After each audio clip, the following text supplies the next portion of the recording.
Yeah.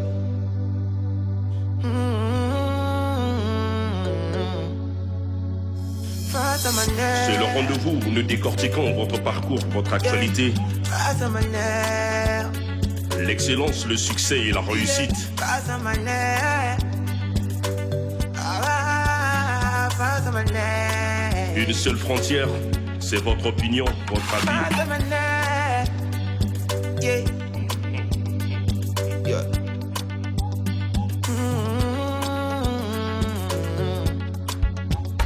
Face à ma nerf. Yeah. Face à ma nerf. Yeah. Face à ma nerf. Face à ma nerf. Face à ma nerf. Yeah. Face à ma nerf. Face à ma nerf. Yeah. Face à ma nerf. L'icône du 242.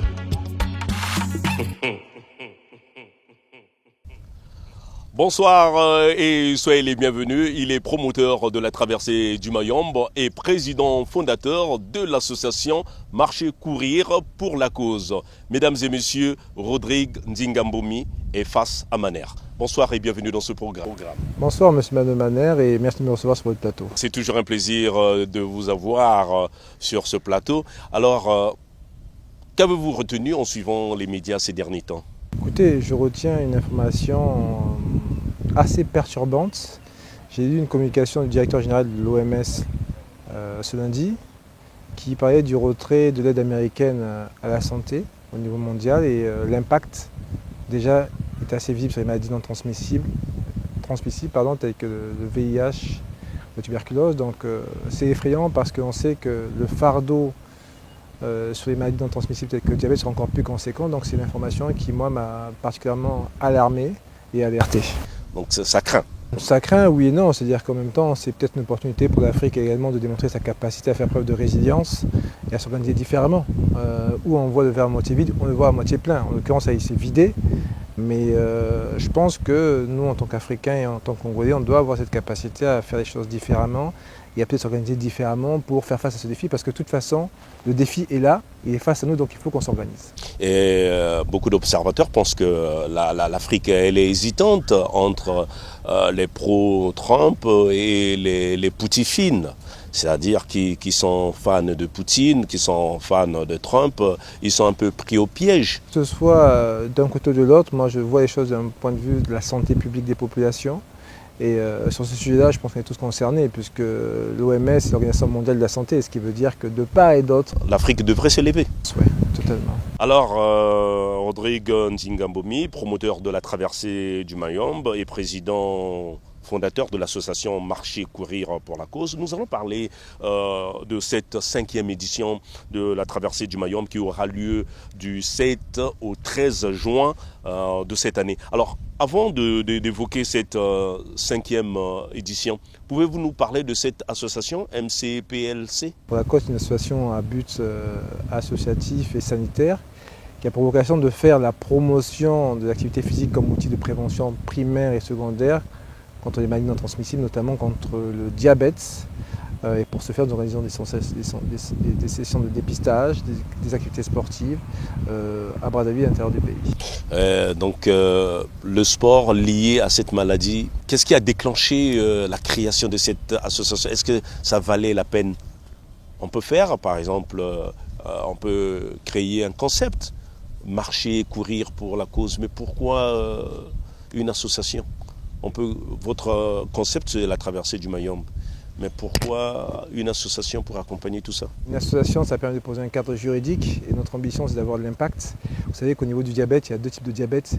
Le diabète de type 1 et le diabète de type 2. Sans être un médecin, on peut considérer que le diabète de type 1 sont ceux qui sont liés à notre génétique, alors que les diabètes de type 2 sont des diabètes liés à nos habitudes de vie, à nos comportements au quotidien, sédentarité et alimentation. Et donc, quand on sait qu'aujourd'hui, 90% des cas de diabète sont liés à nos comportements, à nos modes de vie, nous avons considéré que nous pouvions peut-être avoir notre carte à jouer et apporter une pierre à l'édifice dans ce sens-là. Et donc on a considéré qu'il fallait créer une association pour s'inscrire dans un cadre réglementaire. Aujourd'hui, quand on parle de santé publique, vous avez des parties prenantes autour de la table. Vous avez le leadership du pays à travers le ministère de la Santé. Vous avez des agences onusiennes. Vous avez le secteur privé, vous avez le secteur informel. Et donc, si on veut être sérieux et crédible, il était logique que l'on crée une entité morale qui soit identifiée au niveau du ministère de l'Intérieur pour qu'on puisse parler de cancer avec toutes ces parties prenantes. Alors, cette association, comment est-elle structurée? Je vois que vous êtes président fondateur. Est-ce qu'il y a des médecins à l'intérieur qui s'occupent des parties santé? Parce que vous êtes ici et là. Oui, on a naturellement une répartition des rôles qui fait que chacun joue sa partition. Vous êtes le président, il y a un secrétaire général. Oui, on a un bureau constitué comme toutes les associations avec un président, un vice-président, un secrétaire général, un trésorier. Et puis au-delà de ça, chacun dans ses rôles d'attribution. On a notamment une personne qui est arrivée chez nous récemment, qui s'occupe principalement de toute la partie structuration des activités de santé et pilotage, parce que c'est un sujet vraiment important. Souvent, quand on voit l'association, on voit la traversée du Mayombe. Souvent, c'est ce qu'on voit. C'est lié. C'est lié au travers du sport, pas au travers de la traversée du Mayombe. L'idée, c'est vraiment d'être en rapport avec la santé publique et la santé des populations. Et vous avez même un slogan, dormir sans courir. Dormir sans courir, c'est tricher, effectivement. On a ce slogan-là parce qu'encore une fois, l'OMS recommande de faire 30 minutes d'activité physique par jour. 30 minutes? Oui. Ah d'accord. Donc, que ce soit bouger, marcher, courir, danser, faire du jardinage, c'est 30 minutes d'activité physique par jour, minimum. Donc quand vous ne les faites pas, nous considérons que vous trichez avec votre propre santé. Voilà pourquoi est-ce qu'on dit chez nous que dormir sans courir c'est tricher, mais on dit également dormir sans marcher c'est tricher, ou même dormir sans danser ou sans bouger c'est tricher. Alors à travers cette association, qu'avez-vous déjà entrepris? Ça fait déjà 5 ans qu'on est sur le terrain. On a entrepris de nombreuses activités de sensibilisation, de dépistage, d'activités physiques et sportives, que ce soit à Pointe-Noire, à Dolisie, à Madingou, à Doutete ou à Brazzaville, et même à Igny, nous serons la semaine prochaine. Donc on est vraiment sur un champ qui est celui de la prévention. Parce que pour savoir faire, il faut savoir, et souvent on ne sait pas. Donc il faut d'abord conscientiser, informer, expliquer pour que les gens se mettent en mouvement et commencent à faire du sport régulièrement. La traversée du Mayombe, une initiative de santé publique. Alors, quelles sont vos relations avec le ministère de la Santé en République du Congo? Écoutez, je dirais qu'elles sont excellentes. Nous, sur chacune de nos actions de dépistage et de sensibilisation des populations, que ce soit à Pointe-Noire, à Dolisie, à Madingou, à Doutete ou à Igny, même à Brazza, on travaille systématiquement avec les CECI, qui donc sont les émanations départementales du ministère de la Santé, donc elles sont excellentes. C'est vrai qu'à ce stade, on n'a pas encore eu l'opportunité de rencontrer le nouveau ministre de la Santé et de la Population, mais je pense que c'est une question de timing, ça ne saurait trop tarder, mais ça se passe bien. Alors, d'aucuns se poseraient la question de savoir pourquoi la santé au cœur de cette marche. Ben, vous savez, s'il n'y a pas la santé, qu'est-ce qu'il y a? Souvent on dit j'ai beaucoup de problèmes, j'ai beaucoup de problèmes. D'accord? Mais dès que vous avez un problème de santé, il n'y a plus qu'un seul problème qui se pose. Et à l'échelle d'un pays, c'est la même chose. Je veux dire, aujourd'hui, si on n'a pas la santé dans ce pays, si les enseignants ne sont pas en bonne santé, si les médecins ne sont pas en bonne santé, si les entreprises ne sont pas en bonne santé, mais comment est-ce que notre pays va avancer? Donc la santé, naturellement, parce que c'est au cœur des préoccupations de toutes les populations. Et puis parce que, naturellement, à titre personnel, je suis frappé par cette maladie, donc on a estimé que c'était la cause qui justifiait notre combat. Alors, la traversée du Mayombe, d'où vous est venue l'idée de créer ce concept et pourquoi le Mayombe? Le concept, c'est un peu... Quand j'ai commencé à parler de mon idée à mes proches de vouloir me battre pour cette cause, beaucoup m'ont dit ben, écoute, tu travailles déjà dans l'entreprise, tu as un certain carnet d'adresse, rapproche-toi des entreprises et puis demande des moyens. Et moi je considère que dans la vie c'est pas ça. Dans la vie il faut d'abord savoir donner avant de recevoir. Un peu comme dans le sport, pour gagner un match il faut d'abord s'entraîner en fait. Donc j'ai considéré que ce n'était pas la bonne option et donc j'ai réfléchi et puis j'ai dit à mes proches, j'ai une idée, on va faire la traversée du Mayombe. Et là ils m'ont dit mais c'est pas possible. C'était en 2019, hein, avant le Covid. Hein. Non, c'est pas possible. Ça n'a jamais été fait. Au Congo, ça ne s'est jamais fait. C'est sorcier, les gens vont mourir dans les Mayombe. Je dis, ben, puisque vous pensez que c'est fou, c'est sorcier, ça n'a jamais été fait, mais je pense que c'est la bonne occasion. Et pourquoi le Mayombe? Parce que le Mayombe, tout le monde connaît de tribus que nos parents d'antan ont payé pour réaliser le chemin de fer déjà. Et on sait les efforts qu'on a dû réaliser pour construire cette route. Et donc, sur cette route, je me suis dit que c'était la bonne opportunité d'amener les gens à la découverte du paysage et de s'engager sur une cause qui était le diabète. Et naturellement, le Mayombe, c'est un défi à la hauteur de la cause. Est-ce qu'on peut dire que la construction de la route Brazzaville-Pointe-Noire a influencé ou a motivé la mise en place de ce concept? Naturellement. Naturellement. Mais il y a plusieurs paramètres qui ont influencé ce concept. Naturellement, sans la route, on n'aurait pas fait cette activité, on n'aurait jamais créé la traversée Mayombe, mais je vous parle de la sécurité. Aujourd'hui, nous partons de Pointe-Noire jusqu'à Brazzaville à pied depuis 5 ans, en toute quiétude. Avec des sujets étrangers, de différentes nationalités, des hommes, des femmes, des enfants, et ça se passe très bien. Donc oui, la route, la sécurité, parce que c'est quand même ma responsabilité que j'engage personnellement. Je veux dire, je suis président de l'association, donc cet événement, s'il y a un couac, c'est moi qui dois répondre. D'accord? Et j'ai pour habitude de dire que j'ai des enfants en bas âge encore, donc je fais très attention à ce que je fais. Non, naturellement que oui, la route nous a influencé dans ce projet. On n'aurait pas eu la route Pointe-Noire-Brazzaville, on n'aurait certainement pas lancé ce projet. Aujourd'hui, cette initiative a pris de l'ampleur. Alors, quel regard portez-vous sur votre concept? Votre bébé, on peut dire. Aujourd'hui, 5 ans. 5 ans, c'est l'âge d'une certaine évolution pour les enfants.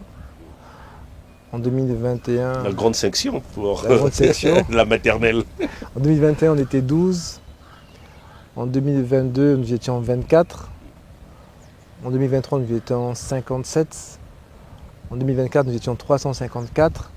En 2025, nous serons, je pense, pas loin des 1000 participants, puisque vous savez que sur la traversée du Mayombe, on peut décider de participer à une ou plusieurs étapes et que nous engageons les territoires. C'est-à-dire qu'on a, par exemple, au niveau de la Bwenza, des marcheurs de Madingu qui vont marcher avec nous de Madingu à l'UTT. Et au niveau de l'UTT, au niveau de Bwanza, on va avoir des marcheurs de l'UTT qui vont venir à Bwanza pour marcher avec nous de Bwanza à l'UTT. Donc 5 ans, c'est un âge intéressant, mais malgré tout, j'aime bien rappeler que le vrai sujet de la traversée du Mayombe, c'est la lutte contre le diabète, et qu'à ce niveau-là, on a encore tellement à faire. Et le regard que vous portez, est-ce que vous êtes satisfait de l'évolution de ce concept? Aujourd'hui, il faut dire, lorsque je pense à votre concept, c'est énorme. Ça implique plus, je dirais presque la moitié du gouvernement, vu les ramifications. Il y a le tourisme, il y a l'environnement, il y a l'économie, il y a le sport, il y a la santé, il y a la population. C'est énorme. Est-ce que vous voyez l'ampleur de votre concept et apparemment, vous ne pleurez pas trop? Nous, on s'est lancé dans ce combat contre le diabète il y a maintenant 5 ans. Il y a beaucoup de personnes qui me disent que nous faisons de la politique. Et jusqu'à présent, je disais nous ne faisons pas de politique. La politique, c'est-à-dire? Donc nous faisons de la politique au sens politique. Mais vous n'êtes pas un parti politique. Nous ne sommes pas un parti politique. Mais beaucoup de personnes posent cette question. Et en fait, la question que vous me posez là me ramène à penser qu'en réalité, nous ne faisons pas de la politique, mais nous posons des actes politiques, de santé publique. Parce que lorsqu'on va de Pointe-Noire jusqu'à Brazzaville à pied, et qu'on a la possibilité de rencontrer des autorités, telles que le préfet de la Bwenza, qui nous a accueillis avec une telle chaleur, avec une telle courtoisie, pour nous permettre d'organiser des dépistages des populations à Madingu, permettez-moi de vous dire que nous ne faisons pas de la politique, mais que nous posons des actes politiques en matière de santé publique. Et je pense réellement qu'il faut qu'on arrête de se cacher. On apprend au fur et à mesure qu'on grandit. C'est une information là. Le préfet de la Bwenza vous a accueilli. Oui, totalement. Émerveillé pour ce concept. Totalement. Voilà. On a eu une activité à Madingu il y a 3 semaines. Donc Madingu, c'est partenaire, on peut dire. Ah d'accord. Donc il y a des villes comme ça qui se sont ralliées? Oui, le préfet de la Bwenza, de maire de Madingu nous ont accueillis et d'autres nous ont accueillis encore, de sous-préfet de Mfouati, de maire de l'UTT. Donc on a vraiment cette dimension-là qui prend du sens. Et j'ai eu l'opportunité de rencontrer à plusieurs reprises M. Chris Mbourou, qui était, il y a encore quelques mois, le coordonnateur résident de l'agence onusienne au Congo-Brazzaville. Et il m'a dit ceci, il m'a dit, M. Ndinga, M. le Président, si vous voulez avoir de l'impact, il faut associer le leadership du pays, les agences onusiennes, et la société civile composée du secteur privé et des associations. Et là, vous aurez l'impact. Et donc, cette rencontre m'a un tout petit peu remis en question. Sans pour autant qu'on vous dise que vous faites de la politique. Non, nous ne faisons pas de politique, nous posons des actes politiques en matière de santé publique. C'est clair, vous arrivez à Igné, vous rencontrez la maire d'Igné, vous expliquez que vous voulez faire une sensibilisation pour les femmes à l'occasion du mois de mars. Elle dit ok, on va y aller ensemble, mais c'est un acte politique. Mais finalement, la politique, qu'est-ce que c'est? Ce n'est ni moins que la gestion de la cité. Donc on s'y insère d'une manière simplement et on ne se cache pas là-dessus. Voilà. Et c'est important de le dire pour qu'il n'y ait pas de sous-entendu aussi, je pense. Alors il faut dire qu'en parlant de l'ampleur que prend la traversée du Mayombe, il faut noter que beaucoup de partenaires vous ont rejoint. On peut citer l'Organisation mondiale de la santé et l'UE, l'Union européenne cette année qui est partenaire.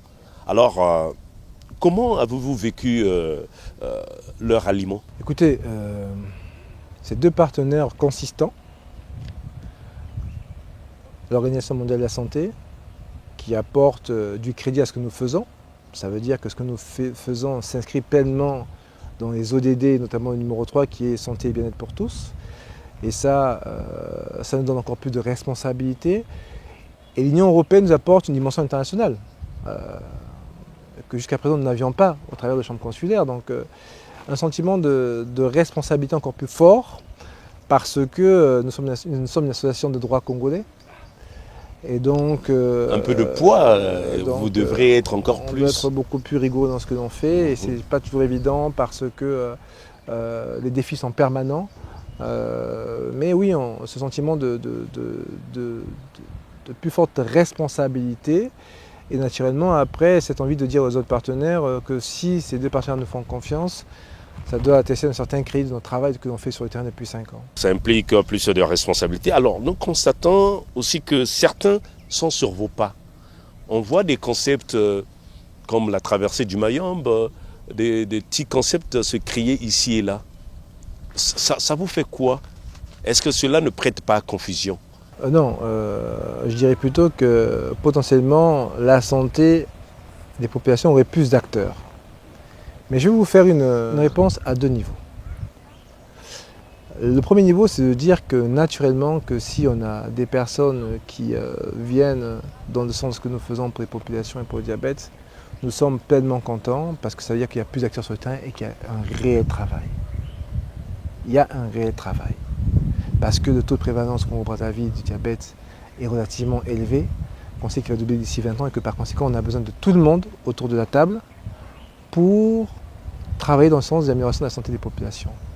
Maintenant, je vais vous apporter une deuxième réponse. Sur le volet concept. Moi, en tant que président, au niveau du bureau, on a travaillé, donc on a réfléchi au concept. Vous courez pour une cause? Cours pour une cause.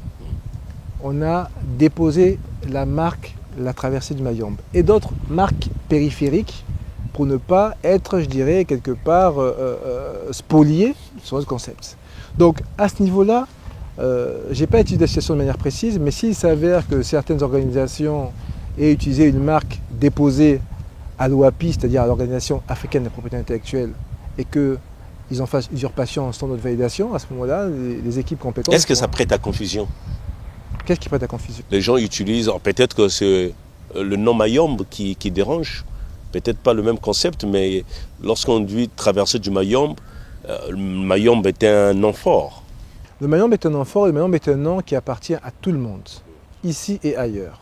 La forêt du Mayombe, c'est la planète, hein, ce nom appartient à tout le monde.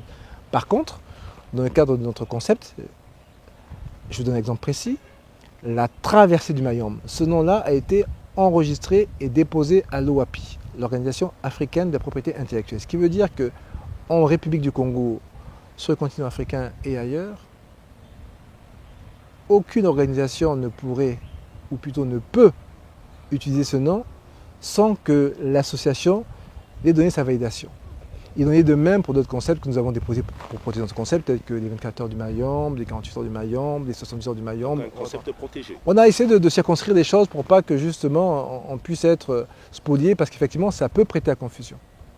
Et c'est là le sujet. Et surtout que le sport est au cœur de leur événement aussi. de ces événements qui sont créés autour. Oui, oui, enfin, encore une fois, le Mayombe appartient à tout le monde et moi, je me réjouis de ça. Je me réjouis qu'il y ait beaucoup d'événements qui se créent dans la République du Congo, ici à Brazzaville, à Pointe-Noire, à Dolisie, à Mindouli, à Oyo, à Ouesso. C'est important, le sport unit les peuples, donc c'est extrêmement important. Mais dans ce cadre-là, il y a une réglementation à respecter et effectivement, il est très important de s'assurer que les marques déposées ne soient utilisées que par celles qu'ils ont déposées. Nous allons parler de la 5e édition de la traversée du Mayombe qui se déroulera du 7 au 13 juin 2025. Alors, comment se prépare-t-elle? Elle se prépare plutôt bien. On est sur le premier sujet qui est les niveaux d'inscription et de participation. On est en avance sur le temps de passage. L'année dernière, on était 349 participants, dont 139 au départ de Pointe-Noire. À date, nous sommes à déjà 132 participants au départ de Pointe-Noire, ce qui veut dire qu'on va plus que doubler les effectifs au départ de Pointe-Noire. Et je pense que sur toute la traversée, on va atteindre le nombre de 1000 participants. Donc c'est intéressant. Quant après aux différents volets logistiques et autres, ça avance plutôt bien. Les nouveautés, on peut s'attendre aux nouveautés, des particularités. Qu'est-ce qui a changé par rapport aux éditions ou qu'est-ce qui changera par rapport aux éditions précédentes? Alors, 3 éléments que je peux apporter comme information. Le premier élément, c'est nos objectifs. On a 3 objectifs majeurs. Le premier, c'est de sensibiliser 20 000 personnes pendant cette semaine. 20 000 20 000 personnes. Sensibiliser 20 000 personnes pendant cette semaine. Le deuxième, c'est de pouvoir dépister 5 000 personnes. Et le troisième, c'est d'engager 1000 marcheurs sur toute la traversée en sachant qu'on peut participer à une ou plusieurs étapes et qu'il y a des marcheurs. Donc cette année, il y aura plus de 1000 participants? Oui, c'est notre objectif et je pense qu'on est sur le point de le tenir. Maintenant, en termes de nouveautés, il y a 2 éléments fondamentaux qui apparaissent. Le premier, c'est justement cette caravane sanitaire qui doit nous permettre de dépister 5000 personnes. C'est-à-dire qu'à chaque étape, Pointe-Noire, Mvouti, Dolisie, Madingu, Lutete, Igné, Brazza, on va dépister des populations à chacune de ces étapes. Je vois que les enjeux sanitaires se renforcent. Pour quel objectif? Premièrement, il n'y a pas de progrès sans mesure, donc il faut pouvoir mesurer pour voir l'évolution. Donc l'idée, c'est d'avoir une idée précise de l'état du diabète dans ces zones-là, pour commencer sur les années plus suivantes à pouvoir avoir des actions spécifiques. Et puis le deuxième sujet, c'est que si on pourra porter un plaidoyer au niveau du ministère de la Santé, il nous faut des données du terrain. Et donc on travaille dans ce sens-là. Et la deuxième nouveauté, c'est que dans le département de la Bouenza, nous avons échangé avec le préfet de la Bouenza et nous allons mettre en place pendant 2 jours un village sport, santé et environnement durant lequel on pourra sensibiliser les populations sur l'importance de faire du sport, l'importance de la santé et puis également des enjeux d'environnement parce que chez nous avons eu le sommet des 3 bassins et naturellement on peut parler de santé sans un environnement sain. Alors dire qu'on va dépister est une chose, accepter de se faire dépister est une autre. Alors qu'avez-vous prévu pour sensibiliser et mobiliser ces personnes? Parce que dépister, c'est prendre le sang et dans le milieu rural, parfois il y a des tabous. C'est quoi la recette?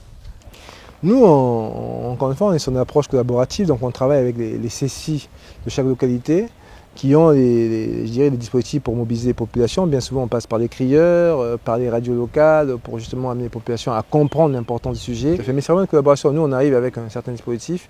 Donc on s'appuie vraiment sur les directions départementales de la santé et les CECI pour avoir un impact suffisant sur les populations. Dépister 5000 personnes en milieu rural. Et que faire de ces résultats? Vous allez faire quoi avec ces résultats? C'est une bonne question ça. Mais déjà, les dépister, ça va nous permettre de savoir quelle est la tendance sur le terrain. Et ensuite, naturellement, de pouvoir mettre en place des dispositifs d'accompagnement. On est en train de travailler sur 2 axes. Le premier axe, c'est la mise en place de maisons sport et santé, nos maisons Elombé, dans ces différentes localités. On a ces projets-là, à terme d'en avoir une dans chaque département pour pouvoir être au plus proche des populations en matière de prévention primaire et secondaire. Et puis ensuite, le deuxième sujet, c'est que nous sommes en train de déployer un programme digital, donc une application digitale pour accompagner les populations. Donc de pouvoir mesurer, identifier des personnes porteuses ou non porteuses de ces maladies doit nous permettre d'avoir des actions spécifiques sur ceux qui sont porteurs du diabète ou vivant avec le diabète et sur ceux qui ne vivent pas avec le diabète. Et si vous aviez 0 personne?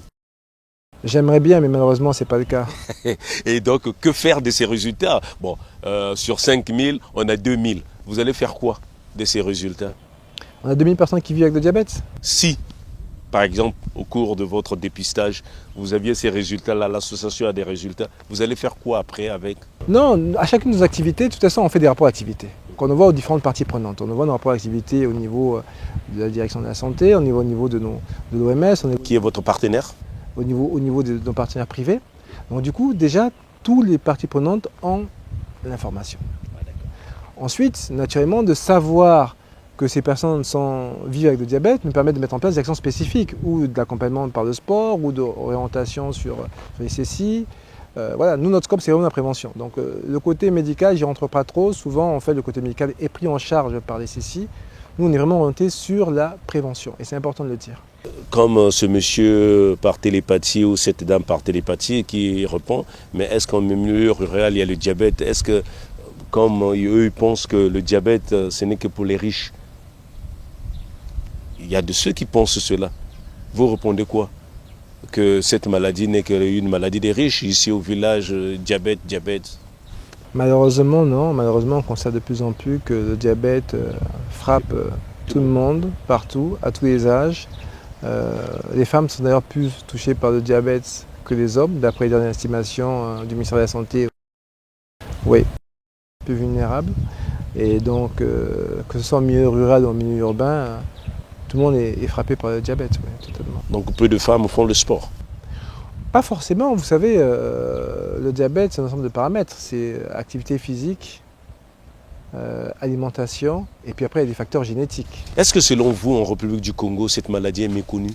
Est-ce que par rapport à votre association, vous êtes là depuis 5 ans, et vous côtoyez, comme on dit, certains, vous touchez du doigt.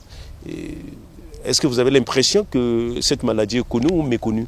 Écoutez, moi, il me semble que cette maladie est connue quand on échange avec des populations. Oui, on connaît le diabète, mais est-ce que les gens se dépistent? C'est là le sujet. Le sujet, c'est que les gens n'ont pas pour habitude de se dépister. Donc, malheureusement, le diabète a pour conséquence différents sujets. Le diabète touche en général 2 types de vaisseaux. Je fais juste un tout petit peu de biologie. Le diabète peut affecter les micro-vaisseaux et les macro-vaisseaux. Les micro-vaisseaux sont ceux qui irriguent principalement nos extrémités des doigts et des pieds et nos yeux. Voilà pourquoi est-ce que souvent les diabétiques sont victimes d'amputations ou de cécité. Et quand on parle des macro-vaisseaux, c'est le cœur. Et donc effectivement, le diabète peut avoir des incidences sur la WC. Il y a aussi des reins naturellement. Donc le sujet, c'est que les gens ne se font pas dépister et que bien souvent, quand ils se font dépister, c'est souvent trop tard. On estime aujourd'hui à près d'une personne sur 2 vivant avec le diabète, mais ne sachant pas qu'elle a le diabète. Donc ça veut dire d'information et d'orientation des populations vers une logique de dépistage. C'est extrêmement important. Revenons sur le concept. Alors, qui peut participer à la traversée du Mayombe?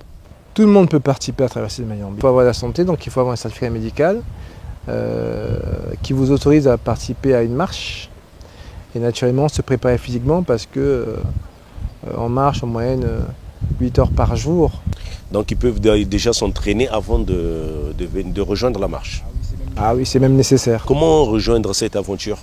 Écoutez, nous aujourd'hui on est présent sur les réseaux sociaux, donc en tapant la traversée du Mayombe ou marcher et courir pour la cause, on arrive très rapidement sur nos contacts et donc à ce moment-là on peut entrer en relation avec nous pour voir. Oui, on a des pages sur différents réseaux, un peu partout. Instagram et partout. Oui, totalement. On est sur les principaux réseaux. L'association Marcher Courir pour la cause ou bien la traversée du Mayombe. Voilà. Et là, on tombe sur vous et les contacts. Oui. Peut-on soutenir l'initiative sans courir? Oui, bien sûr, bien sûr. On a aujourd'hui aujourd'hui on a plusieurs possibilités de soutenir l'initiative, mais on a aujourd'hui des besoins sur la traversée du Mayombe. On a des besoins sur différentes rubriques, que ce soit la logistique de transport, ou l'hébergement, la restauration et même le dépistage, qui sont des postes importants. Et effectivement, une entreprise qui pourrait nous soutenir. Et pour nous, c'est extrêmement important parce que vous savez que la traversée du Mayombe, pour nous, c'est vraiment un événement qui nous permet de mobiliser autour du diabète, d'une part, et de deux, de pouvoir disposer de ressources pour financer nos autres activités durant l'année. Donc, on peut soutenir la cause de différentes manières. Ouais, tout à fait. Est-ce que demain, on verra le concept de la traversée du Mayombe dans des grandes villes comme Brazzaville, Pointe-Noire? On y est déjà d'une certaine manière. C'est vrai que quand on entend parler de la traversée du Mayombe, c'est de Pointe-Noire jusqu'à Brazzaville à pied. On a déjà fait des marches. Faire des dépistages par exemple au niveau de Brazzaville ou de Pointe-Noire, de Dolisie. On travaille sur le sujet parce que le diabète c'est un sujet national. On travaille sur le sujet pour pouvoir d'ici la fin de l'année avoir des actions dans la zone nord du pays également, ouais, totalement. Donc on peut faire la traversée par exemple pour aller Gamboma par exemple. Oui, ça ne s'appellera pas forcément la traversée du Mayombe, mais... Mais vous pouvez garder le concept comme ça. Dakar aujourd'hui, Paris-Dakar parfois se fait en Amérique du Sud, mais ça s'appelle le Dakar. Oui, c'est vrai que ça s'appelle le Mayombe, ça permettra aussi de vendre toujours le Congo dans ce sens. On peut avoir cette logique-là, mais pour l'instant, on considère que la traversée du Mayombe, c'est vraiment la traversée du Mayombe. Rodrigue Nzingambomi, nous allons vers la fin de ce programme. Une question particulière. Est-ce que le diabète est un problème de santé publique en République du Congo? Écoutez, moi je considère que oui. Souvent, quand je dois prendre la parole en public sur différents sujets liés à la santé publique et au diabète, je pose une question. Dans ça, je demande toujours à l'auditoire que ceux qui connaissent quelqu'un qui est diabétique lèvent le bras. C'est la question que je pose souvent quand j'interviens sur ce type de sujet. En général, 90% de la salle lève le bras. Donc ça veut dire qu'on a un vrai sujet de santé publique et c'est pour ça qu'on est là, parce que le diabète tue. Hein. Le diabète tue. Vous avez l'impression que c'est méconnu et c'est un problème de santé publique? Non, c'est pas qu'il est méconnu, c'est qu'on est dans un pays où il y a beaucoup de défis de part et d'autre. Donc on ne fait pas assez? Non, je pense qu'on peut en faire plus. Alors nous allons vraiment à la fin de ce programme, peut-être une dernière, la médaille Elombe. Vous pouvez nous dire un peu plus sur cette médaille qu'on offre, à qui et pourquoi? Le mot Elombe, chez nous, il a plusieurs sens de force, de courage, de témérité, de détermination et la résistance. Et c'est un signe qu'on envoie à tout le monde. Le diabète, d'après ce que l'on sait, va connaître une augmentation de 129% d'ici 2045. Donc on pourrait croire que le combat est perdu. Et moi je dis que si on est capable de vaincre le Mayombe à pied, alors on est capable de vaincre cette maladie. Et donc cette médaille Elombe, on la décerne à tous ceux qui participent à la traversée du Mayombe, d'une part, mais c'est également un signal fort qu'on envoie aussi à ceux qui se battent contre cette maladie au quotidien pour leur dire que vous tous qui vivez avec cette maladie, vous êtes forts, parce que cette maladie, quand elle s'invite chez vous, c'est une maladie chronique et donc tous les jours, il faut être attentif à ce que l'on fait, à ce que l'on mange, à ce que l'on boit. Et donc ces personnes-là sont très courageuses, très courageuses. Voilà, nous sommes arrivés à la fin de ce programme. Qu'est-ce qu'on peut retenir? Du 7 au 13 juin 2025, la traversée du Mayombe. Et s'il y a un mot envers tous ceux qui nous regardent, et qu'est-ce qu'on peut vous souhaiter? S'il y a un mot, ce serait de dire que le but d'un collectif, c'est de permettre à des gens ordinaires de faire des choses extraordinaires. Et nous sommes un collectif qui a pour ambition de faire reculer le diabète dans notre pays. Mais on a besoin de tout le monde. On a besoin de tout le monde. Certains diraient que seul on va plus vite, mais ensemble on va plus loin. Et donc je lance un appel devant vos caméras à l'encontre des pouvoirs publics qui nous suivent naturellement. Des agences onusiennes aussi qui sont très sensibles à ce sujet, mais également au secteur privé et à la société civile pour vous dire que la traversée du Mayombe, au-delà d'un événement sportif, c'est l'occasion de marcher pour la cause et que c'est une marche qui est accessible à tous. L'année dernière, la plus jeune avait 8 ans, ce qui veut dire qu'on peut venir marcher à une ou plusieurs étapes et que naturellement, chaque pas que vous ferez comptera contre ce combat. Voilà, nous sommes arrivés à la fin de ce programme. On se retrouve à la prochaine occasion. Salut.